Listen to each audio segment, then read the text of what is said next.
अस्सलामु अलैकुम नाज़रीन, JN न्यूज़ HD के साथ मैं हूं नाइला भट्टी। नजर डालते हैं आज की अहम खबरों पर।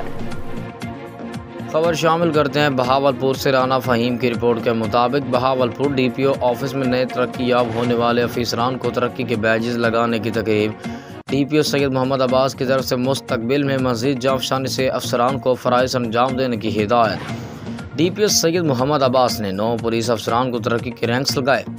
इस मौके पर SP इन्वेस्टिगेशन हाफिज़ गुलाम मुहतदा ने DPO के हमरा अफसरान को बैजेस लगाए।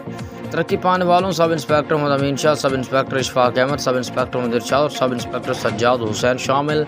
तरक्की याब होने वालों assistant sub inspector Hammad Hussain, assistant sub inspector Mudassar Nazar Khan, assistant sub inspector Mazhara Hayat, assistant sub inspector Ahmad Ehsan शामिल हैं। तरक्की याब होने वाले पुलिस अफसरान को मुबारकबाद। मज़ीद नेक नीयती और जाँफसानी से अवाम की खिदमत करें। DPO सैयद मोहम्मद अब्बास। एक रैंक से अगले रैंक में तरक्की पाने पर पुलिस अफसरान में नया जोश और जज्बा पैदा होता है। तरक्की पाना हर ईमानदार और अहल ऑफिसर का हक है। DPO सैयद मोहम्मद अब्बास।